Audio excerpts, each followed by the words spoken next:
Hello and welcome to the Spike podcast. I'm Fraser Myers and I'm joined in the studio this week as ever by Spike's editor, Tom Slater. Hello. We've got absolutely loads to discuss today. We'll be talking about the populist earthquake in Germany. Jake Wallis Simons is going to join us to discuss the UK's arms embargo against Israel. And we'll be talking about Brazil's ban on X. Now, I just want to quickly, before we get into all that, thank those of you at home who are Spiked supporters. If you're not a Spiked supporter yet, then please sign up now. Not only is it a great way to help us and support everything that we do, you can also get access to some amazing perks. You'll get exclusive access to all of our events. You can comment on all of our articles and so much more. So to find out more and to become a Spiked supporter, just go to spiked-online.com/support. And you can also find that link in the show notes.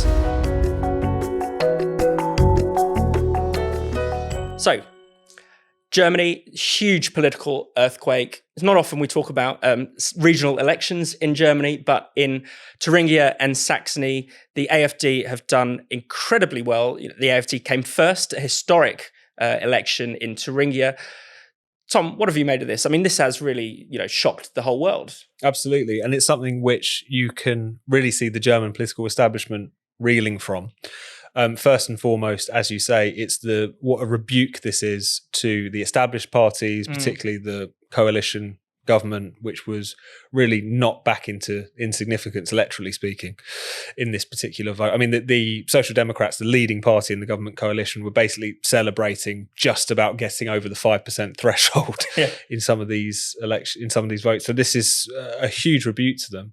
I think it's also a huge rebuke to the policy which has been pursued by the mainstream in relation to the right populists, the AfD, in recent years, which is essentially to try and ring fence them, to demonize them, to constantly say to voters that do not vote for them because it's a threat to democracy, whatever else one might want to say. It's clearly not working. And I think actually what's been quite interesting is that there's been more discussion and reflection than I might have expected in the days since. You have had sort of German ambassador going on British television saying that, we cannot ignore, whilst we might have no time for the AfD, we cannot just dismiss these voters as neo-Nazis. We clearly have to listen to their concerns. In a kind of hasty and slightly cat-handed fashion, you're starting to see even the government try to respond to issues about immigration, crime and so on, in a way that previously they might have just preferred to stick their fingers in their ears. And I think it's a reminder, certainly, that voters' concerns about issues of migration, issues of radical Islam aren't going away in Germany. They aren't going away anywhere else. And the reason that you've had parties like the AfD, which have their fair share of very unsavoury characters, shall we say, I'm sure we might get into that. The reason that they've resorted to these parties is not because they endorse all of these people or they even endorse all of the platform of some of these parties. It's the fact that for a very long time, they were the only parties that were willing to touch these issues. Although interestingly, in these elections, we're starting to see that change a little bit with a sort of left populist entrant that I'm sure we'll get onto. But it was something that everyone expected, and yet was still so seismic, which I think was interesting. Yeah, absolutely. I mean, it is historic. I mean, we're kind of expecting it in East Germany, partly for a number of reasons. Partly East Germany is poorer, so it's a little bit like the equivalent of our north of England. People voting for Brexit there, or plumping for the Tories when they wouldn't have been breaking a habit of a lifetime to do that. But also, I think there's less loyalty to the mainstream parties there. You have to remember it's only been part of the German political scene since the 1990s, since they've been able to vote for parties like the SPD. So they just don't have the same. They don't have the same party loyalty. But also, there is. I mean, I think things like political correctness really grate against them quite a lot.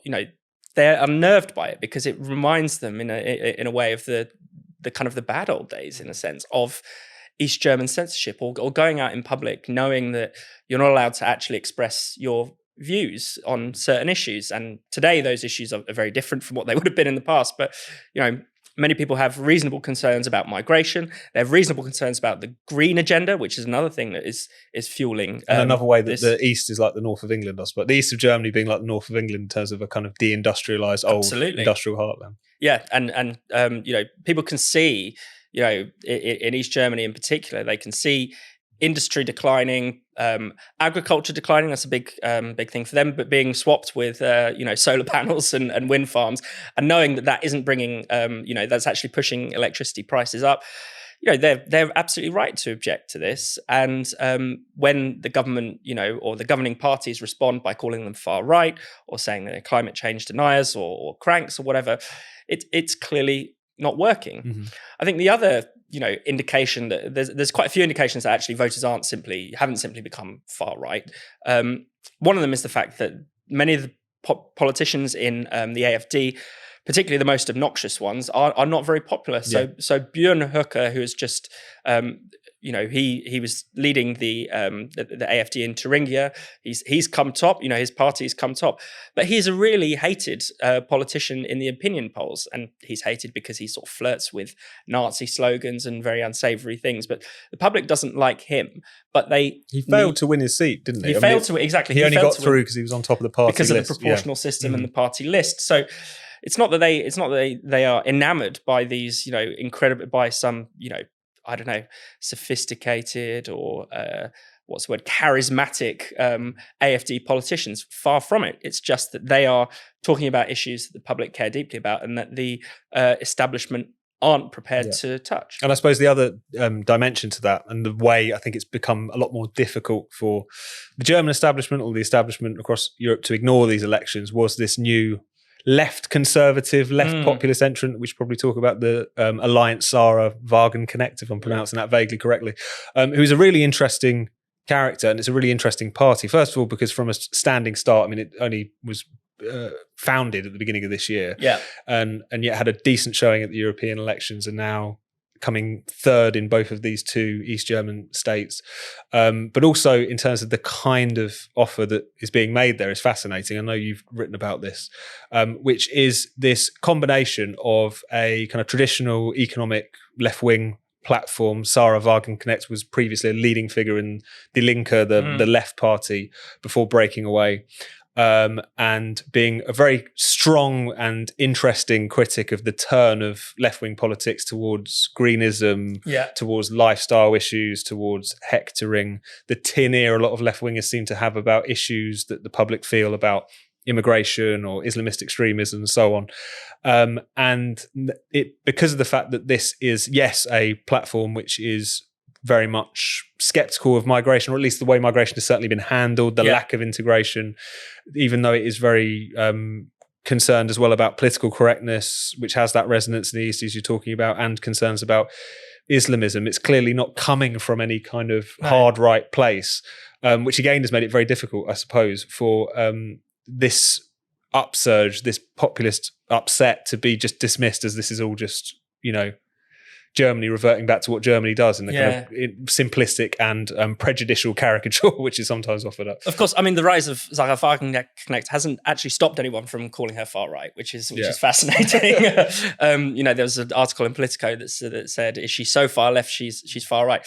This is absurd on the face of it. As you said, she's been a leading figure in Die Linke. In fact, she's been involved in left-wing politics since the days of East Germany. She was involved in the ruling Communist Party back then. She's not anti-migrant. She, her father comes from an Iranian background. Many of the leading figures in her BSW, the Sarah Wagenknecht Alliance, are themselves migrants. It's not anti-Islam to oppose Islamism. It's just common sense, and that's a good thing that many Muslims agree with. And yet, still the caricatures persist. I think another caricature, which is that she's kind of in the pay of Russia. Yeah, I think she should be taken to task for her views on Ukraine. She kind of sees the war in Ukraine as simply being driven by America, by NATO, by fossil fuel interests and arms manufacturers. Now, that is a really overly simplistic, that kind of economistic. It's all about the military-industrial complex, and there are no other actors in this. Absolutely. I think that is a completely wrong-headed take, completely ignores the Ukrainians' own desire for self-determination. But I don't think that makes her a Putin puppet. And I think if the establishment does want to fight back against these forces, I'm not bothered if they do or not. I don't particularly want them to. But if they're going to actually take people like her on, they're going to have to be a bit wiser, a bit smarter than just dismissing them as Putin's puppets, as far right. That just isn't cutting it with voters. And I also think one thing that's really interesting is there was this desire amongst a small amount of kind of left-wing intellectuals in Europe in recent years to try and really do a left populism. This is something which, when the kind of in the post the financial crisis, it was a kind of left populism which was in the ascendancy in Europe, but that soon got kind of crowded out by more right-wing to even hard right kind of challenges to that particular position. And you often saw the left time and again kind of just side with the establishment on various issues, whether it be Brexit or so on. But I think the one thing that was always a real limit on that kind of left populist platform that was being embraced by people like Mélenchon in France or whatever is that they still glean to an establishment line on so many issues. I'm not talking about Ukraine here, but the environment, they were basically completely on board and didn't think that the elite's plan for green, environmentally friendly deindustrialization, it just didn't go far enough as far as they were concerned. They didn't want to listen to any of the concerns about multiculturalism or integration or whatever. They just, again, sided with this notion that it was all just racism and should have been challenged on those bases. So to see a party that is kind of breaking through those limits that were set on were really interesting. But I suppose the other thing is to say about this before we move on is just it's also a demonstration about how deep the populist well is, that even though there's a lot of voters in Germany or in other European countries who aren't prepared to vote for some of these right populist parties because they couldn't bring themselves to do it, they don't like some of the elements within them, they don't like some of the obnoxious leaders and their policies, that it does feel too extreme for them, that there is still this desire to express that distaste with the establishment and to point out the neglect of the establishment on these issues that they care about when a vehicle is presented to them. And the big claim was that this BSW party, all it was going to do was to eat up into the AfD vote. That's not what's happened. You've just had a broader populist vote emerge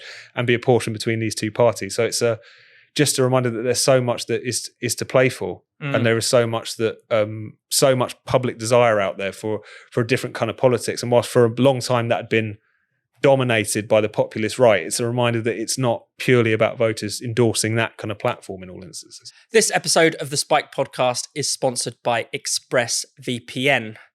Now, you might think that when you're browsing in incognito mode, that all of your data is safe, but you're probably not as incognito as you think. Google recently settled a $5 billion lawsuit because it was tracking some of its users' data while they were using incognito mode. Its excuse? Incognito doesn't mean invisible. The sad truth is that your online activity is still completely visible to big tech giants and other third parties, regardless of what browsing mode you use. Unless, that is, you use ExpressVPN. ExpressVPN helps you stay safe online by creating an encrypted tunnel between your device and the internet, hiding your unique IP address. That means your data is safe from all the big tech companies, internet service providers, and hackers that might normally find a way to access it. In fact, it would take a hacker with a supercomputer over 1 billion years to crack ExpressVPN's secure encryption. Now, that might sound overly technical, but ExpressVPN is actually really simple to use. All you have to do is open up the app, click one button, and you're completely protected. ExpressVPN also works on all devices, from laptops to TVs. Whether I'm working, traveling, or resting at home, I can relax knowing that ExpressVPN is quietly protecting me in the background. Most of the time, I don't even realize that it's on. It's no wonder that ExpressVPN is rated #1 by CNET and The Verge. Protect your online privacy today by visiting expressvpn.com/spiked. That's expressvpn.com/spiked, and you can get an extra 3 months for free. expressvpn.com/spiked. So now let's talk a little bit about Israel and some of the reaction in the UK. We've just had at the weekend several hostages discovered murdered in Rafah, and barely a few days later, the UK government suspended its arms export licenses to Israel. Now, we're delighted to be joined from Israel, from Jerusalem, by Jake Wallis Simons, friend of the show. Hi, Jake. Welcome. Hello. Good evening.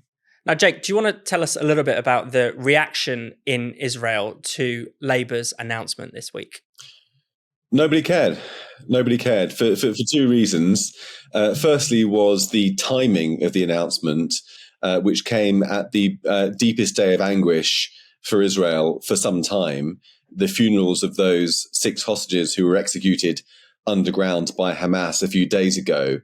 And that really hit Israelis hard. Although there's been lots of death and destruction over the last 10 months, this was a particularly low moment because I think the country had allowed itself to hope that we'd see them again, that there'd be a deal, that they'd be released. But sadly, tragically, Hamas butchered them underground when the IDF was approaching. And that hit everyone here hard. And that was the day of the funeral when David Lammy chose to make that announcement that he was suspending those 30 export licenses for armaments to Israel. That was the first reason why nobody cared. But the second reason why nobody cared is that it makes absolutely zero difference to Israel's ability to prosecute the war. Israel only buys 1% of its foreign arms purchases from the UK, and the arms licenses that David Lammy suspended were 10% of the 1%. And so it makes negligible difference to Israel in terms of its ability to defend itself, and that's what people really care about here. On a diplomatic level, of course, it does have an impact. Israel and Britain have a very powerful strategic security relationship in terms of intelligence sharing and technology sharing as well, which has saved lives on both sides. Arguably, one could say that Britain has benefited more from that relationship than Israel has. There's a big question mark over what's going to happen with that now. And of course, the Americans were unimpressed that Lammy had made that move because that went in front of the Americans who haven't done the same thing. But I think that domestically really is where this had the biggest impact in terms of its effect on Britain's Jewish community, who are feeling quite vulnerable at the moment for all the obvious reasons.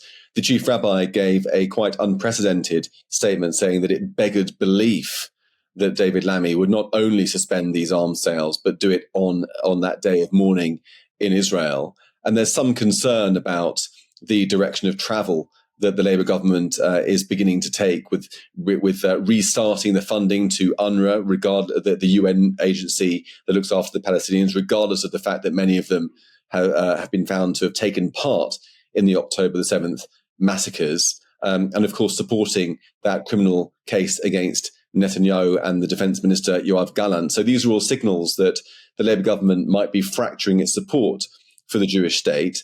And having been here on the ground and seen how the army is operating, seen how the decision-making process is made for every single strike, I know from first-hand experience that the army is taking extraordinary measures to try to protect civilian life. But the opposite impression is given by Hamas's propaganda, which is blared out on our TV screens and across social media, affecting public opinion and whipping up the electorate in Britain, particularly those of Muslim origin, placing huge pressure on David Lammy to cater to their demands as well. So I can see why he's made the decision, but it really is no way to make foreign policy. And I hope that wiser heads will prevail in the coming weeks. And in terms of just, so people have a sense, it is unusual for a government to suspend any arms export licenses. I mean, there are many more unsavory regimes around the world that we're quite happy to arm. And yet we are, David Lammy is calling out Israel, essentially. Yeah, I mean, I had a look at some of the figures over the last 3 years or so. Britain has sold Qatar, which is the world's foremost sponsor of Sunni jihadism, and of course is the main sort of supporter of Hamas. We sold them £3.1 billion of arms. We sold the Saudis £1.9 billion of arms, regardless of the fact that they're prosecuting the war in Yemen in a way that doesn't give much concern for civilian casualties, shall we say. We've sold Turkey almost £800 million, regardless of their similar attitude towards massacring the Kurds. We've sold Egypt $318 million worth of arms, regardless of the fact that they're deeply corrupt, a police state, and a hugely authoritarian one at that. And by comparison to all of those, Israel comes in at £83 million, so far smaller. And it happens to be the only democracy in the Middle East that's making every effort to preserve civilian life while it fights for the lives of its own citizens both in Israel and the hostages in Gaza, against a jihadi foe that has attacked us in the past and would think nothing of beheading us here at home in Britain or where you are, as well as the Israelis in Israel. So it really does seem like the moral compass is slightly awry here with this performative move to suspend the arms licenses. And I think that one of the spin-offs of it is it invites scrutiny of the other regimes to which we sell arms, none of whom have covered themselves in glory. You've mentioned that the announcement has backfired to a certain extent. It wouldn't make any real military difference. But as well as sending, a bad signal to our allies, doesn't it also embolden our enemies and Israel's enemies?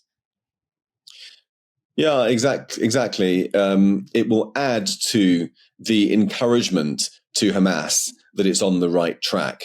The Hamas strategy is very, very clear indeed. Even a child could see it looking from the outside. It has no regard for its own civilians or for the lives of its own fighters.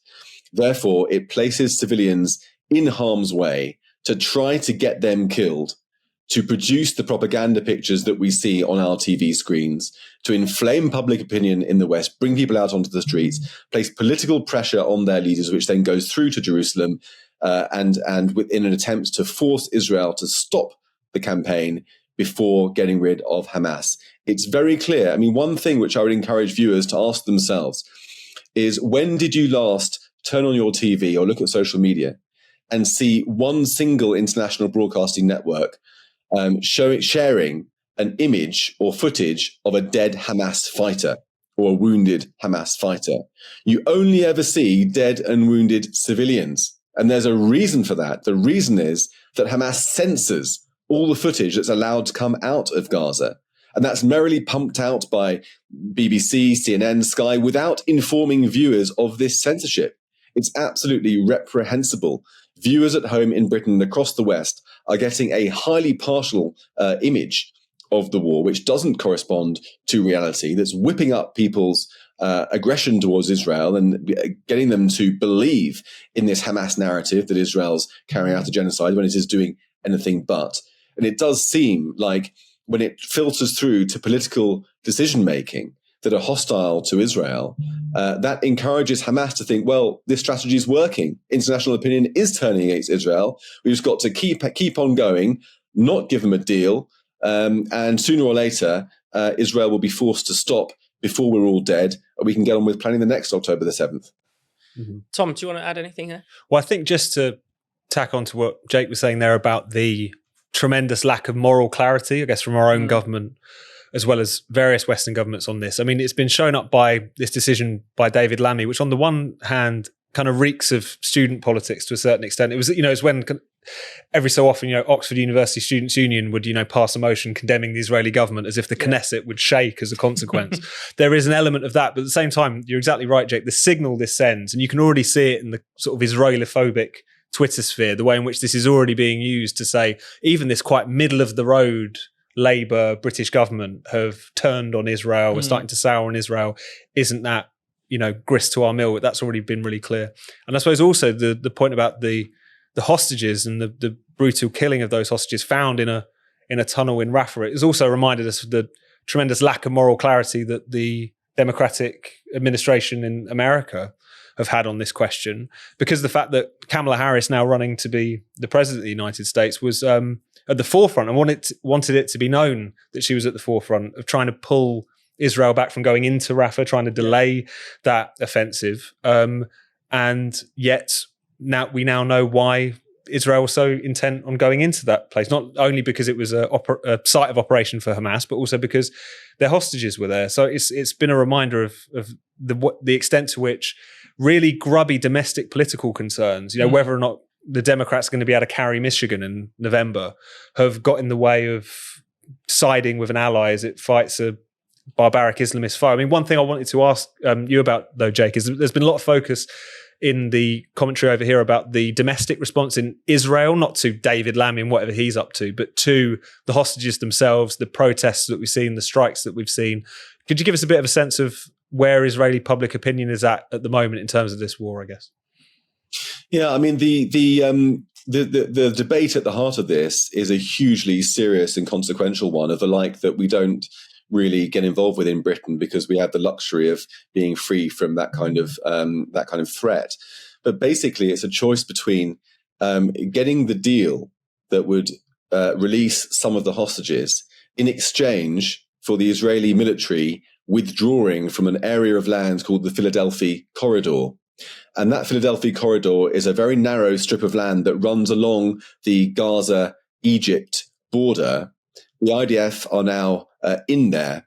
They've taken control of it, and they're trying to destroy the tunnels, because the significance of it is that it's through this Philadelphia corridor that hundreds of tunnels, literally hundreds of tunnels in something that's about 15 miles long, hundreds of tunnels run from Egypt into Gaza through the Philadelphia corridor. This is the lifeline of Hamas, where their armaments come through, their cash comes through, their personnel comes through. They go off to train in Malaysia, Indonesia, come back through the Philadelphia corridor, through the tunnels through there. So if you're going to destroy Hamas, you need to shut down all those tunnels in that Philadelphia corridor and make sure they're not opened again.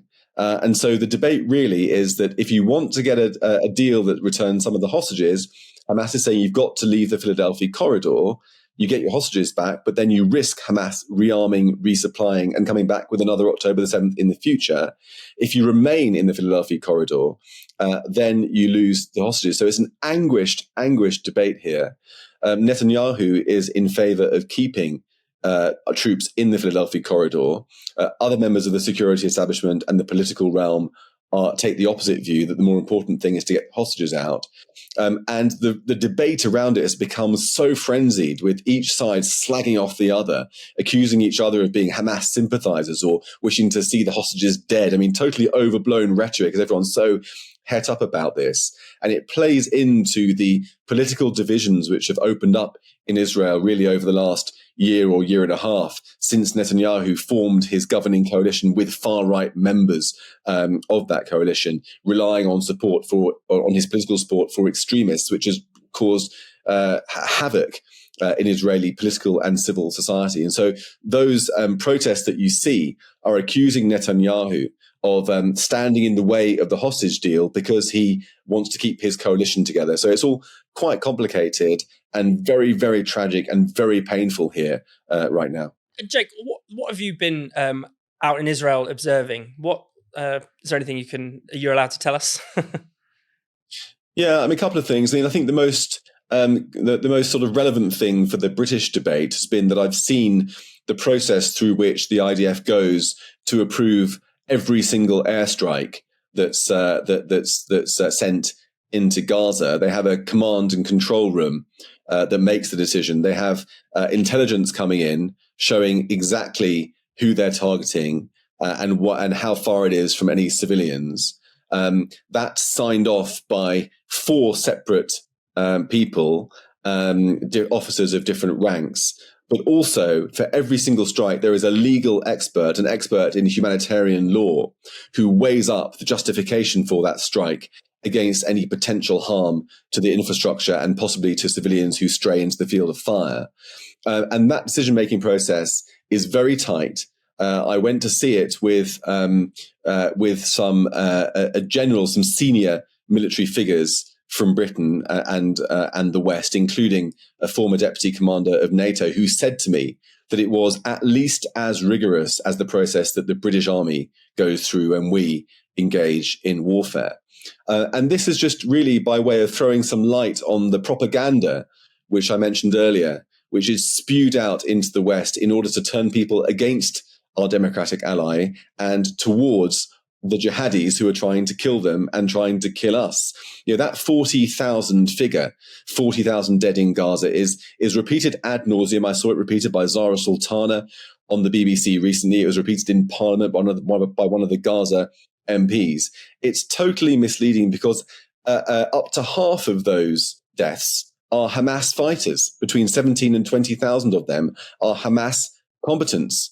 So if that's the case, and if the 40,000 figure isn't inflated by Hamas, which it probably is, frankly, then the IDF is killing one civilian for every combatant, which sounds like a lot. But in modern warfare, that's a record that is unequaled by Britain, by the Americans, by any democracy. We killed far more civilians as a ratio to combatants in Iraq, in Afghanistan, and when we defeated ISIS in Iraq and Syria.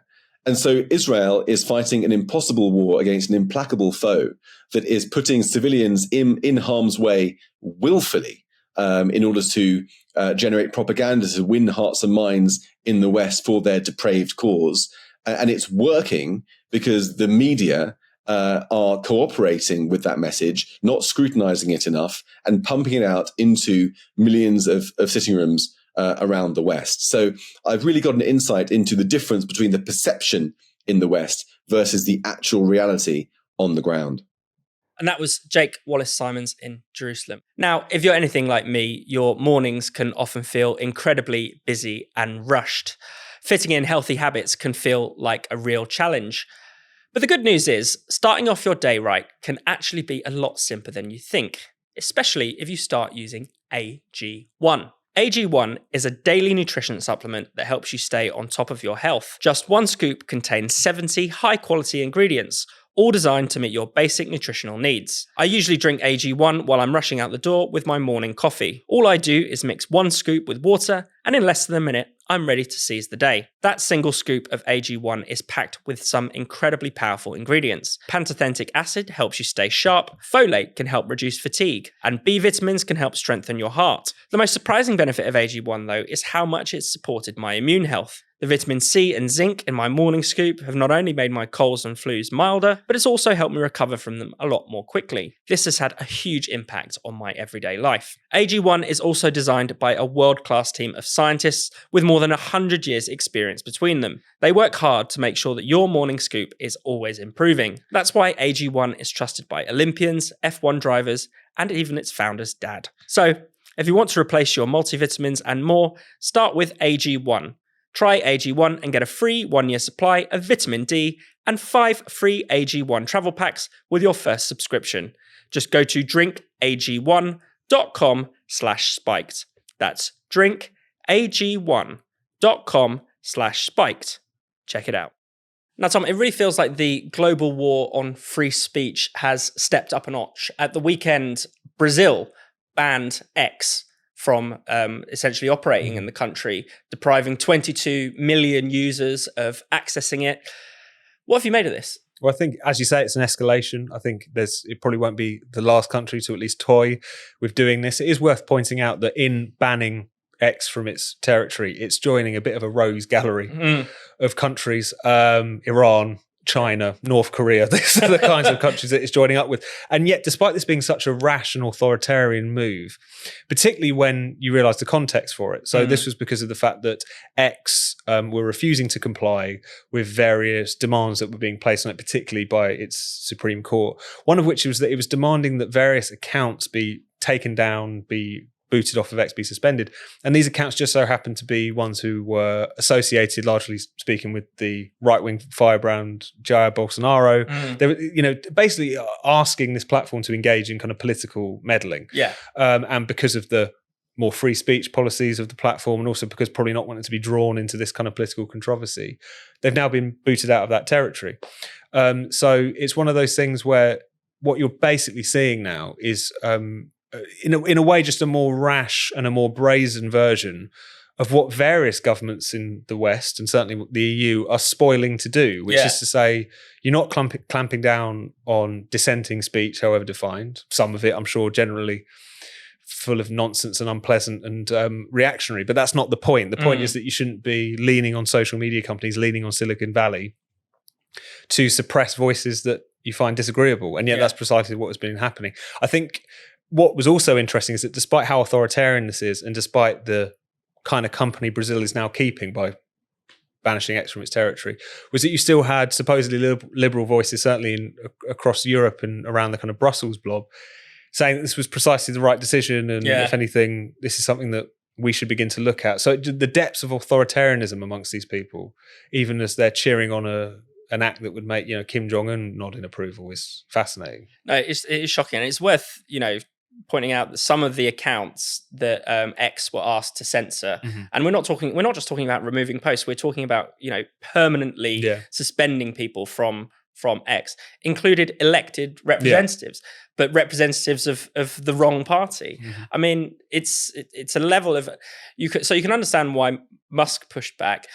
It's also worth thinking about the fact that also you can see from the Twitter files that even before Musk took over, there was a little bit of a struggle between what was then Twitter and the Supreme Court. They didn't, in the end, they often bowed to the request, but there was some pushback from Twitter's lawyers.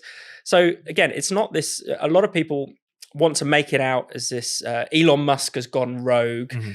He's disobeying the laws of a sovereign territory. How dare he? Brazil has every right to bring him to heel. It's not that simple at all. And in fact, it's, I think it's a bit of a canary in the coal mine situation, because as you said, Tom, many people in Europe, I imagine the UK too, are spoiling to do the same. They're spoiling to take this pesky social media platform off the internet because it has slightly more free speech than Facebook or Instagram or some of the other approved platforms. It doesn't have forced free speech. It just has a bit more of it. Yeah, no, exactly. And that's enough for them. And I think the other thing that's worth saying about this Brazilian ban is the fact that it's a reminder that they like to pretend that this is about an elected government, or in this case, a Supreme Court justice, bringing these tech bros to heel, them and their billions and their platforms and so on. But also as part of this crackdown, anyone who uses X using a VPN could be fined up to something like £6,700 per day for the pleasure. And it's just a reminder that whilst they like to present this as this is us going after the big boys, this is us going after the oligarchs, this is us going after these corrupt institutions and so on, that it all comes down to just punishing the user, the individual, the citizen. Those are the people they don't trust. Those are the people that they want to bring to heel. And that's as true in Brazil as it is across the EU and amongst all the other countries which are mulling over doing something similar. Thank you so much for watching the Spikes podcast. We'll be back next Friday. If you hit subscribe and click the bell, you'll never miss an episode.